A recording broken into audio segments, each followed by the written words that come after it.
Now, in this session, we're going to wrap up the problem domain section. If you look at the MagicGrid BOK, there is a topic at the end of the problem domain related to generating metric. This part is based on the relationships that we created in the previous video between the requirements and architecture element using refined relationships. Using those relationships, we can generate a metric that represents how well requirements have been satisfied over time. In other words, it records the maturity or completeness of the requirement as the project progresses.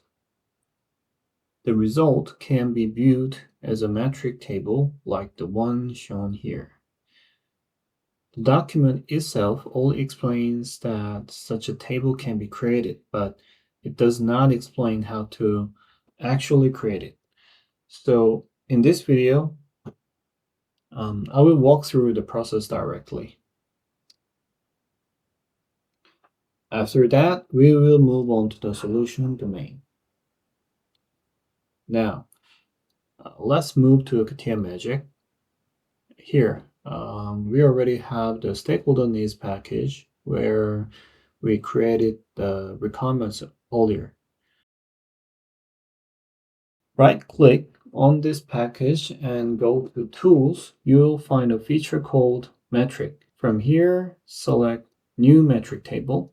Then a window like this will appear. You can see that there are several templates available for generating metrics based on the different type of relationships. In our case, the stakeholder needs were connected using refined relationship. Therefore, we will use stakeholder needs refinement template. Once we do that, a metric is generated based on the requirements under the stakeholder needs package. And the metric is displayed in the table on the right side. First, the date and time are displayed. This indicates when the metric calculation was performed. Next, the table shows the scope of the calculation, the package name, the total number of requirements in that package, and how many of those requirements have refinement relationship, and finally the percentage coverage.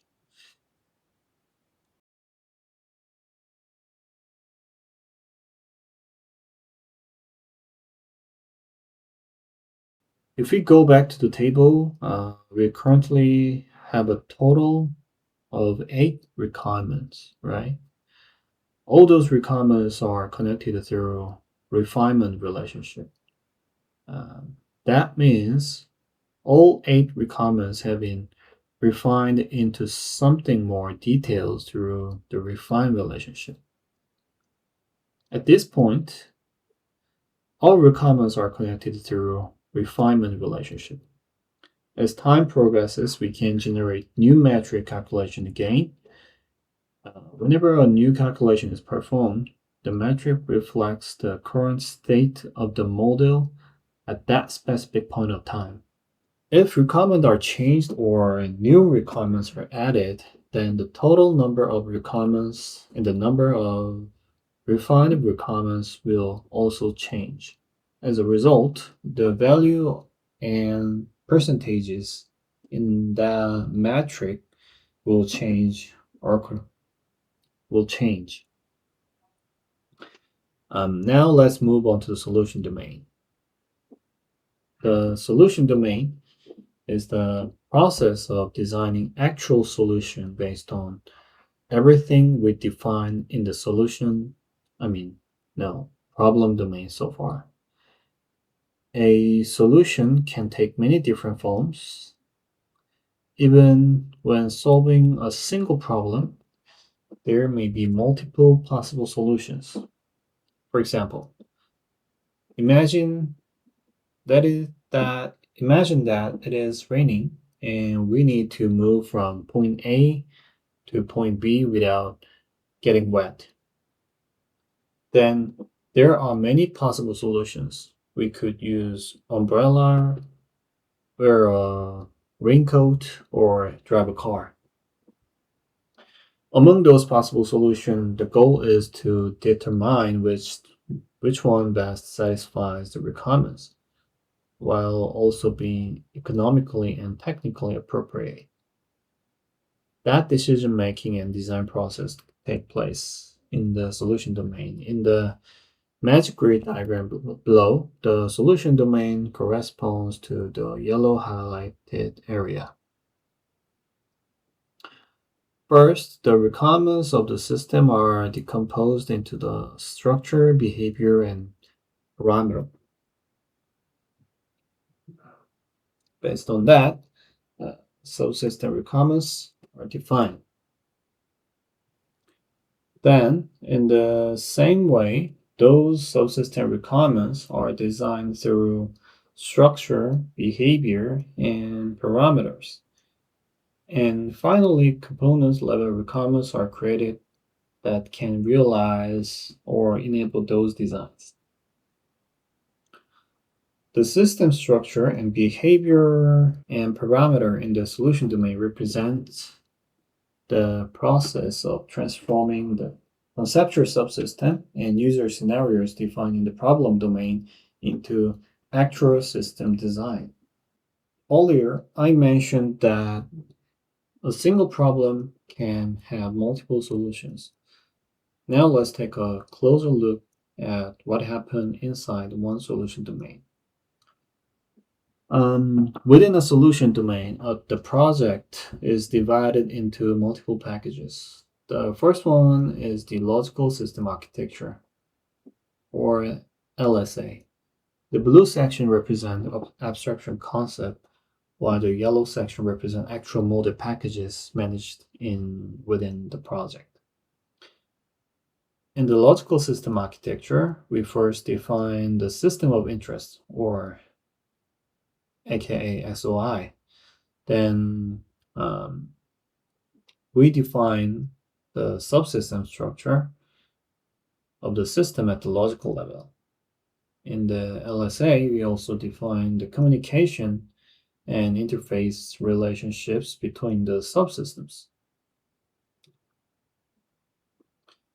These interface definitions are important because future system integration will be based on the interfaces agreed upon here. Each subsystem is then inherited and reused in a new model called the logical subsystem architecture. For example, subsystem architecture 1 inherits from subsystem 1. This means the lower level subsystem architecture inherits and reuses the interfaces established in the LSA. Those agreed interfaces cannot be modified in the low-level project. However, new interfaces for low-level components can still be defined within that subsystem project. Another thing to notice is that each logical subsystem architecture model contains several alternative architecture, such as architecture 1, 2, and 3. Just as we can create multiple solutions for an overall problem, we can also create multiple design alternatives for each subsystem. Same applies to subsystem 2 and subsystem 3. This process involves designing multiple alternatives, combining them in different ways, then determining which overall system configuration is the best. Finally, in the system configuration model, we can reference all previously defined architecture information. At this stage, we decide which subsystem architecture will actually be selected to construct the final system. You can see that the project model are connected using dashed arrow labeled U's. This means that one model is referencing and reusing information from another model. For example, the LSA can reference and reuse information from the problem domain, but it cannot directly edit, delete, or modify that information. It can only view, reference, and inherit the information. And this MagicGrid approach can also be used at the multiple levels. In this example, MagicGrid was reused at the system level to define the solution. From the perspective of subsystem suppliers, however, the system level solution becomes the problem and requirements that the subsystem must solve.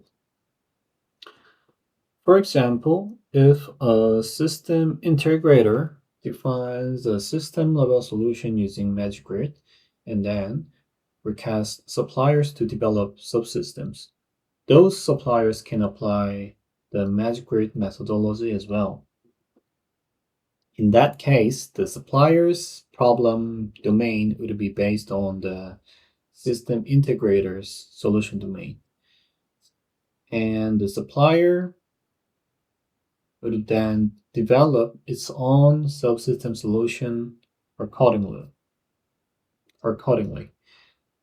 In the next video, we will begin with the first part of the solution domain, which is the logical system architecture, and specifically how to define the system of interest, aka SOI.